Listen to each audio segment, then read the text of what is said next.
நான் எல்லா விஷயத்துலயும் கொஞ்சம் ஆவரேஜ் தாங்க. ஆனா எனக்கும் ஆசைலாம் இருக்கு. நெறைய விஷயத்துல ஜெயிக்கணும், சாதிக்கணும்னு சொல்ட்டு. ஆவரேஜா இருக்கிற நான், சக்சஸ்ஃபுல் பெர்சனா மாற முடியுமா? அப்படின்ற மாரி கேள்வி உங்களுக்குள்ள இருக்குன்னா, இந்த பதிவ சப்ஸ்கிரைப் பண்ணிட்டு முழுசா கேளுங்க. இன்னைக்கு நம்ம இத பத்தி தான் டீட்டெயிலா பேசப் போறோம். வழக்கம் போல ஒரு கதை. ஒரு ஊர்ல பார்த்தீங்கன்னா, ஒரு ஸ்கூல் ஃபங்ஷன். அந்த ஸ்கூல் ஃபங்ஷனுக்கு சீஃப் கெஸ்ட்டா ஒரு பெர்சன வந்து இன்வைட் பண்ணியிருக்காங்க. அந்த மனுஷனும் அந்த இடத்துக்கு போயிர்றாரு. ஸோ ஸ்டேஜ்ல பேசப் போறாரு. மைக்கையும் புடிச்சிடுறாரு. ஆனா அவரால பேச முடியல. அவருக்கு வந்து வார்த்தைலாம் திக்குது. ஏன் திக்குறாரு அப்படின்ற மாரி அந்த ஸ்டேஜ்ல இருக்கிறவங்கலாம் தடுமாறுறாங்க. என்னன்னு சொல்லிட்டு இவர்கிட்டயே கேட்குறாங்க. ஸோ அவர் வந்து ஸ்டேஜ்லயே அத எக்ஸ்பிளைன் பண்றாரு. ஆக்சுவலி ரொம்ப வருஷத்துக்கு முன்னாடி அவரு இதே ஸ்கூல்ல படிச்ச ஒரு ஸ்டூடண்ட் அப்படின்றத அங்க ரிவீல் பண்றாரு. ஸோ அங்க இருக்கிற நெறைய பேருக்கு ஆச்சரியமா இருக்கு. "அப்படியா? நீங்க இந்த ஸ்கூலோட அலுமினியா?" அப்படின்ற மாரிலாம் பயங்கரமா பேசிக்கிட்டே இருக்கிறாங்க. ஸோ அவருக்கு என்ன நடந்துச்சு அப்படின்றத டீட்டெயிலா எக்ஸ்பிளைன் பண்றாரு. ஸோ அவர் இந்த ஸ்கூல்ல இருக்கிறப்ப ரொம்ப துருதுருன்னு இருப்பாரு போல இருக்கு. நெறைய ஹைப்பரா இருக்கிறதுனால ஏகப்பட்ட பிரச்சனைகளும், பஞ்சாயத்துகளையும் அவர் ஃபேஸ் பண்ணிட்டு இருக்காரு. ஸோ ஒரு நாள் என்ன பண்றாங்கன்னா, அவங்க அப்பாவ கூப்பிட்டு விடுறாங்க. இந்த மாரி உங்க பையன் வந்து ஆக்டிவிட்டி சரியில்ல. எப்ப பார்த்தாலும் எதனா பிரச்சனை பண்ணிக்கிட்டே இருக்கான். பெட்டர் நீங்க டிசி வாங்கிட்டு கிளம்புங்க அப்படின்ற அளவுக்கு பயங்கரமா பேசிடுறாங்க. அவங்க அப்பாவுக்கு ரொம்ப கஷ்டமா தான் இருக்கு. இவனுக்கு என்ன பயம்னா, ஆத்தி அப்பா இப்ப வீட்டுக்கு போனா பெல்ட்ட கழட்டி பலார் பலார்ன்னு அடிக்க போறாரு. முடிஞ்சு நம்ம ஜோலி அப்படின்ற மாரி தான் இவர் நினைச்சிட்டு இருக்காரு. பட் ஆனா அங்க நடந்ததே ரொம்ப ரொம்ப டோட்டலான வித்தியாசமான ஒரு விஷயம். ஸோ வீட்டுக்கு கூட்டு போயிடுறாரு. வீட்டுக்கு கூட்டு போயிட்டு சாப்பாடும் பரிமாறுறாரு. ஸோ 2 பிளேட் வந்து எடுத்துட்டு வராரு. அதுல ஒரு பிளேட்ல முட்டை இருக்கு. இன்னொரு பிளேட்ல முட்டை கிடையாது. ஸோ இந்த 2 சாப்பாட அவர் முன்னாடி வச்சுட்டு, "எது உனக்கு வேணும்?" அப்படின்ற மாரி அந்த அப்பா வந்து கேட்குறாரு. இவனுக்கா, அப்பலாம் பெருசா வந்து சாப்பாடுலலாம் வந்து ரொம்ப ஹை-ஃபை வெரைட்டீஸ்லாம் கிடையாது. ஸோ சாப்பாடே ரொம்ப கஷ்டப்படுற ஒரு ஃபேமிலி. ஸோ அவங்க முன்னாடி இப்படி சாப்பாடு இருக்கும். அவனுக்கு என்ன தோணுதுன்னா, "இதுல முட்டை இருக்கு, அதுல முட்டை இல்ல. நம்ம முட்டை இருக்கிறத பிக் பண்ணா தான் நாம ஜெயிக்க முடியும். நம்ம அப்பாவ தோற்கடிக்க முடியும்." அப்படின்ற மாரி அவரு யோசிச்சுட்டு என்ன பண்றாருன்னா, அந்த முட்டை இருக்கிற சாப்பாடு அப்படின்ற மாரி கேட்குறாரு. உடனே அப்பா என்ன பண்றாரு, அந்த முட்டை இருக்கிற சாப்பாட அவன்கிட்ட குடுத்த உடனே அவனுக்கு ஒரே சந்தோஷம். சூப்பர்! நாம ஜெயிச்சத விட கிக்கான விஷயம் நம்ம அப்பாவ ஏமாத்தி தோக்கடிச்சோம் பாத்தீங்களா? இங்க இருக்கிறோம் நம்ம கெத்து அப்படின்ற மாரி நெனச்சு, அந்த முட்டைய உடைச்சு சாப்பிட்டுக்கிட்டே இருக்கிறாரு. இப்போ அந்த பிளெயினா ஒரு தட்டு இருந்துச்சு பாத்தீங்களா? அந்த தட்ட அவங்க அப்பா சாப்பிடுறதுக்கு உட்கார்றாரு. உட்கார்ந்த உடனே என்ன பண்றாரு, அந்த வெள்ள சாதத்த 4 கலர்றாரு. பார்த்தா உள்ளுக்குள்ள 3 முட்டை ஒளிஞ்சிருக்கு. 3 முட்டையா? இங்க ஒரே ஒரு முட்டை, அங்க 3 முட்டை. அப்பா இப்படி நம்மள ஏமாத்தி புட்டாரே அப்படின்ற மாரி இவரு வித்தியாசமா பாக்குறப்ப அவங்க அப்பா ஒரு விஷயத்த சொல்றாரு. "தம்பி, நீ ஜெயிக்க நினைச்சது தப்புலாம் கிடையாதுப்பா. ஆனா அதுக்காக அடுத்தவங்கள தோற்கடிக்கணும்னு நினைச்ச பாத்தியா? அது தப்பு. வாழ்க்கையோட பாடம் நாம ஜெயிக்கணும்னு ஆசைப்படணும். ஆனா அதுக்காக ஒருத்தங்கள தோற்கடிக்கணும் அப்படின்லாம் நினைக்க கூடாது." அப்படின்றத அவங்க அப்பா அன்னைக்கு சொல்றாரு. இது இவருக்கு ரொம்ப சீரியஸாவே புரியுது. ஓஹோ! இந்த விஷயம் ரொம்ப புதுசா இருக்கு. சரி, இனிமேல் நம்ம இத கத்துப்போம் அப்படின்ற மாரி நெனச்சு விட்டுர்றாரு. 2வது நாள் வருது. 2வது நாள் என்ன பண்றாருன்னா, அதே மாதிரி 2 பிளேட்டு, அதே மாரி ஒரு பிளேட்ல முட்டை இருக்கு. இன்னொரு பிளேட்ல முட்டை இல்லவே இல்ல. இப்போ அந்த பையன்கிட்ட நீட்டி, "உனக்கு வேணுன்றத எடுத்துக்கப்பா" அப்படின்ற மாரி அந்த அப்பா வந்து சொல்றாரு. ஆல்ரெடி தான் ஒரு வாட்டி எக்ஸ்பீரியன்ஸ் இருக்கே. எங்க அப்பாவ பத்தி எனக்கு தெரியாதா? இதுல ஒரு முட்டை தான் வைப்பாரு. ஆனா அந்த வெறுஞ்சோற பெசஞ்சு பார்த்தா உள்ள 3 முட்டை இருக்கும். எங்க எக்ஸ்பீரியன்ஸ்ல எத்தன பேர பார்த்துருக்கோம். "அப்பா எனக்கு இது வேணாம். இந்த வெறுந்தட்டு எடுத்துக்கிறேன்" அப்படின்ற மாரி அந்த வெறுந்தட்ட வந்து எடுத்துக்கிறாரு. இப்போ அவங்க அப்பா அந்த ஒரு முட்டை இருந்துச்சு பார்த்தீங்களா? அந்த தட்ட எடுத்துட்டு மறுபடியும் வெள்ள சோற வந்து கிளர்றாரு. பார்த்தா அதுக்குள்ள இன்னொரு ஒரு 3 முட்டை இருக்கு. இப்போ அவனுக்கா டென்ஷன் ஆவுது. என்ன இதுல 4 முட்டை இருக்கா? சரி அப்ப வெறும் சோறு நம்மள்துல இருக்கே. இதுல எத்தன முட்டை இருக்கும் அப்படின்னு கிளறிலாம் பார்க்குறான். ஒண்ணுமே இல்ல. அவனுக்கா டென்ஷன் ஆகுது. அப்பா மறுபடியும் என்ன ஏமாத்திட்டல்ல அப்படின்ற மாரி டென்ஷன்ல வந்து அவங்க அப்பாவ பார்க்குறாரு. வாழ்க்கையோட 2வது லெசன் இதுதான் தம்பி. சமயத்துல நம்மளோட எக்ஸ்பீரியன்ஸ் எல்லா டைம்லயும் நமக்கு கை குடுக்கும்னு சொல்ல முடியாது. இந்த உலகம் நமக்கு புதுசான நெறைய விஷயங்கள அறிமுகப்படுத்திக்கிட்டே இருக்கும். அதுக்கும் நாம அடாப்ட் ஆக தெரிஞ்சிருக்கணும் அப்படின்ற மாரி அவங்க அப்பா சொல்றாரு. இவனுக்கா ஏற்கனவே சாப்பாட்டுல அப்பா ஒரு அட்வைஸ் குடுத்திருக்காரு. இப்போ 2வது அட்வைஸ் குடுக்குறாரு.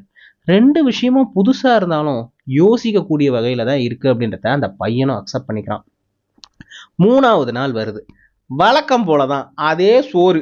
ஒரு சோறுல முட்டை இருக்கு. இன்னொரு சோறுல முட்டை இல்ல. இப்ப அவன் யோசிக்கிறான்.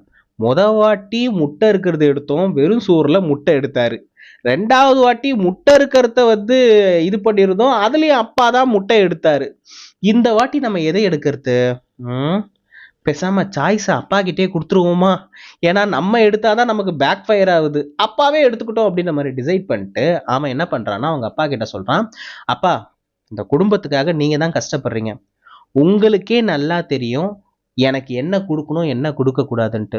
ஸோ உங்களுக்கு வேணுன்றதை நீங்க எடுத்துக்கங்கப்பா, நீங்க எடுத்தது போக எதை நீங்க விடுறீங்களோ அதை நான் எடுத்துக்கிறேன்ப்பா அப்படின்னு சொன்ன உடனே இப்போ அந்த அப்பா என்ன பண்றாரு அப்படின்னு சொல்லிட்டு பாத்தீங்கன்னா, முட்டை இருக்கிற அந்த பிளேட்டை வந்து அவர் எடுத்துக்கிறாரு. வெறும் பிளேட்டை வந்து பையன்கிட்ட வந்து கொடுக்குறாரு. அவனுக்கா டென்ஷன் ஆகுது. பாருடா, நம்ம அப்பா இப்பவும் நம்மளை ஏமாத்தி புட்டாரு, முட்டை இருக்கிறத அவர் எடுத்துக்கிட்டா இருப்பாரு அப்படின்ற மாதிரி நினைக்கிறப்பதான் இப்போ அந்த முட்டை இருக்கிற பிளேட்டை வந்து கிளறி பார்த்தா அந்த பிளேட்டுக்குள்ள 3 முட்டை இருக்கு.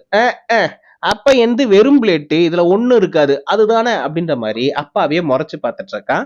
இப்போ அந்த வெறும் பிளேட்டை அவரே கிளறி காட்டுறாரு. பார்த்தா அதுக்குள்ள 3 முட்டை இருக்கு. இப்ப அவனுக்கு ஆச்சரியமா இருக்கு. அப்பா என்னப்பா இதுலயும் முட்டை இருக்கு அதுலயும் முட்டை இருக்கு அப்படின்ற மாதிரி இவன் ரொம்ப ஆச்சரியமா கேட்கிறான். அப்போ அவங்க அப்பா வந்து ஒரு விஷயத்த சொல்றாரு. அது என்ன அப்படின்னு சொல்லிட்டு பாத்தீங்கன்னா, இந்த உலகம் எப்ப அடுத்தவங்களுக்கு சந்தோஷம் கொடுக்கறதுக்கு நாம தயாராயிட்டோமோ நமக்கு சந்தோஷத்தை கொடுக்க இந்த உலகமும் தயாராதான் இருக்கும் அப்படின்ற ஒரு விஷயத்த வந்து அப்பா சொல்றாரு. இந்த அடுத்தடுத்த 3 நாட்கள்ல 3 அட்வைஸ் வந்து அவனுக்கு கிடைக்குது. இந்த 3 அட்வைஸும் அவனை ரொம்ப ரொம்ப யோசிக்க வைக்குது. விஷயம், வாழ்க்கையில ஜெயிக்கிறது முக்கியம். ஆனா அதுக்காக ஒருத்தங்கள தோக்கடிச்சு நம்ம ஜெயிக்கணுன்ற அவசியம் கிடையாது. 2வதான விஷயம், நம்மளோட எக்ஸ்பீரியன்ஸ் எல்லா டைம்லயும் நமக்கு பயன்படும் அப்படிலாம் சொல்ல முடியாது. இந்த உலகம் புதுசு புதுசான விஷயங்கள நமக்கு குடுத்துக்கிட்டே இருக்கும். அதுக்கு நம்மளோட எக்ஸ்பீரியன்ஸ் போதணும் அப்படின்லாம் அவசியம் கிடையாது. புதுசான விஷயங்கள நம்ம எக்ஸ்ப்ளோரும் பண்ண தெரிஞ்சுக்கணும். 3வது விஷயம் என்ன அப்படின்னு சொல்லிட்டு பார்த்தீங்கன்னா, நாம அடுத்தவங்களுக்கு சந்தோஷம் குடுக்க பழகிட்டோம்னா, நமக்கான சந்தோஷத்த இந்த உலகம் குடுக்கறதுக்கும் பழகிக்கும் அப்படின்னு அப்பா சொன்னத, இவன் ரொம்ப ஆணித்தனமா நம்ப ஆரம்பிச்சுட்டான். அதுக்கப்புறம் அவனோட வாழ்க்கையில இந்த 3 விஷயத்த மட்டும் தொடர்ச்சியா ஃபாலோ பண்ணிக்கிட்டே இருந்தான். அதோட விளைவா தான் இன்னைக்கு எந்த ஸ்கூல் அவன் வந்து லாய்க்கப்படாது அப்படின்ற மாதிரி சொல்லி அனுப்பிச்சாங்களோ, அதே ஸ்கூலுக்கே கெஸ்ட்டா வந்து பேசுறதுக்கான வாய்ப்பு அவனுக்கு கிடைச்சுச்சு. இந்த விஷயத்த மேடையில சொல்லவும் அத்தனை பேரும் பயங்கரமா கிளாப் பண்றாங்க. அவனுக்கும் ரொம்ப நெகிழ்ச்சியா இருந்துச்சு. ஸோ அவனுக்கு நெகிழ்ச்சியா இருந்ததெல்லாம் இருக்கட்டும். உங்களுக்கு இந்த கதை எப்படி இருந்துச்சு? அட என்னப்பா டெய்லி நீ பாட்டுல வந்துடுற, என்னத்தையாவது ஒரு கதைய சொல்ற, ஏதாவது ஒரு விஷயத்த சொல்ற, இதெல்லாம் கேட்கறதுக்கு நல்லா இருக்குப்பா, ஆனா பண்ண முடியலையே. சோ இதெல்லாம் வந்து கேட்டுட்டு மட்டும் இருந்தா அந்தந்த நிமிஷம் நல்லா தான் இருக்கு, ஆனா என்ன பிரயோஜனம்? கடந்த 1 வருஷமா உன் வீடியோ பார்த்துட்டு இருக்கேன், 1 இன்ச்சு நகர்ல என் வாழ்க்கை. அப்ப பிரச்சனை என்கிட்டயா உன் பாட்காஸ்ட்லயா யோசிச்சு பாரு அப்படின்னு நீங்க கேட்டீங்கன்னா, ஆக்சுவலி இந்த பிரச்சனை யார்கிட்ட இருக்குன்னா, டு பி ஃப்ராங்க் நம்ம கிட்ட தான் இருக்கு. எங்க அம்மா அடிக்கடிக்கு ஒரு விஷயம் சொல்லுவாங்க. நான் சின்ன பையனா இருக்கிறப்பெல்லாம் எப்படின்னா, குளிக்கலான்னு போயிடுவேங்க. அந்த பக்கெட்ல இருக்கிற தண்ணிய வந்து தொட்டு பார்ப்பேன், சில்லுன்னு இருக்கும். ஆத்தி இது என்ன இம்புட்டு சில்லுன்னு இருக்கு, எடுத்து மட்டும் மேல ஊத்தணும் விரைச்சுப்போம் அப்படின்ற மாதிரிலாம் நினைச்சுக்கிட்டு ரொம்ப நேரத்துக்கு அந்த ஜக்கு தண்ணிய மேல ஊத்தாம கையிலேயே வச்சிட்டு இருப்பேன். எங்க அம்மா அங்க இருந்து ஒரு கமெண்ட் கொடுப்பாங்க, இன்னும் 1 மணி நேரம் நீ அதை கையில வச்சிட்டு இருந்தாலும் அதோட சில்னஸ் கொஞ்சம் கூட குறைய போறது இல்ல, அதுக்கு நீ கையில வச்சிருந்த 1 மணி நேரத்துக்கு ஒரு 4 ஜக் எடுத்து மேல ஊத்தி இருந்தேன்னு வையேன், ஆ ஊத்திருந்தேன் வெய்யாவா, அப்ப இந்த குளிர் குறைஞ்சிருக்குமாமா? குளிர்லாம் குறையாது தம்பி, நீ 4 ஜக்கு மேல ஊத்துன உடனே குளிருக்கு உடம்பு பழகி இருக்கும், 5வது ஜக்கு ஊத்துறப்போ உன் உடம்பு அதுக்கு அடாப்ட் ஆயிருக்கும்பா அப்படின்ற மாதிரி எங்க அம்மா சொல்லுவாங்க. அதே தான் நானும் உங்களுக்கு சொல்றேன். இந்த மாதிரியான நிறைய பாட்காஸ்ட் ஆகட்டும், மோட்டிவேஷனல் வீடியோஸ் ஆகட்டும், இது உங்களுக்கு வாழ்க்கைக்கு அடுத்த கட்டம் போறதுக்கான ஏதாவது ஒரு ஐடியாவை கொடுக்கும். ஆனா அதுக்கான ரிசல்ட் உங்களுக்கு நடக்கணும்னா நீங்க அந்த 4 ஜக்கு தண்ணி எடுத்து மேல ஊத்துற மாதிரி அதுல இருக்கிற ஏதாவது ஒரு சின்ன விஷயத்தையாவது முயற்சி பண்ணி பார்க்கணும். தினமும் ரெகுலரா நம்மளோட பாட்காஸ்ட் கேட்கறதால வாழ்க்கை மாறிடாதுங்க. அந்த பாட்காஸ்ட்ல கேட்ட விஷயத்த பயன்படுத்தவும் ஆரம்பிங்க. ஸோ நிறைய விஷயங்கள் சுவாரஸ்யமா தான் இருக்கும். சுவாரஸ்யமா இருக்கிற விஷயம் நம்மளை புஷ் பண்ணிடுமா அப்படின்னு சொல்லிட்டு கேட்டீங்கன்னா, அதுக்கெல்லாம் வாய்ப்பு கிடையாது. அந்த புஷ்ஷை நீங்க தான் உங்களுக்கு நீங்களே கொடுத்தாகணும். எனக்கு வந்து இந்த ஓஷோ புக்ஸ் படிக்கிறப்ப எனக்கு ஒரு இன்ட்ரெஸ்டிங்கான ஒரு மேட்டர் தெரிஞ்சு, அது என்ன அப்படின்னு சொல்லிட்டு பார்த்தீங்கன்னா, இப்போ வந்து நம்ம ரொம்ப குளிரா இருக்கிற டைம்ல வந்து கிணத்துல இருக்கிற தண்ணி எடுத்து குளிச்சோம்னா நல்லா வாமா இருக்கிற மாதிரி இருக்குமா. அதே மாதிரி வாமா இருக்கிறப்ப ரொம்ப ஹாட்டா இருக்கிற டைம்ல வந்து கிணத்துல இருக்கிற தண்ணி எடுத்து குளிச்சோம்னா நல்லா சில்லுன்னு இருக்கிற மாதிரி இருக்குமா. ஆனா உண்மை என்னன்னா, கிணத்தோட டிகிரி எவ்வளோன்னு சொல்லிட்டு பார்த்தீங்கன்னா, ஃபிக்ஸ்டாவே அது 18 டிகிரி செல்சியஸ் தான் இருக்குமா.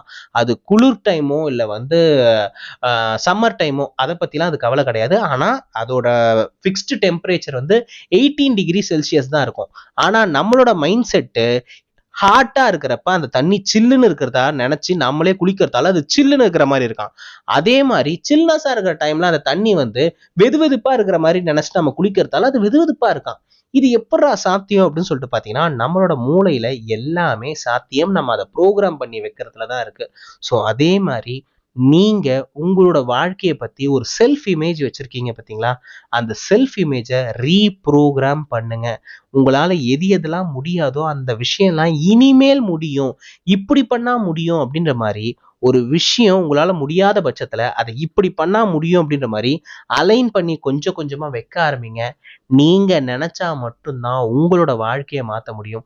ஒரு பாட்காஸ்டோ, ஒரு மோட்டிவேஷனல் வீடியோவோ, ஒரு மோட்டிவேஷனல் புக்கோ உங்களோட வாழ்க்கையை மாத்திராது. நீங்க அதை கேட்டுட்டு அதை படிச்சுட்டு உங்களோட வாழ்க்கையில என்ன பண்றீங்க அப்படின்ற ஒரு விஷயம் தான் உங்களோட வாழ்க்கைய மாத்தும். ஐ ஹோப் இன்னைக்கு நான் சொன்ன இந்த விஷயம் கண்டிப்பா எல்லாருக்கும் பயனுள்ளதா இருக்கும் நான் நினைக்கிறேன் அண்ட் நம்புறேன். எல்லா மனசுமே ஒரு சின்னோண்டு பாராட்டுக்கு தானே எங்கி கிடக்கு.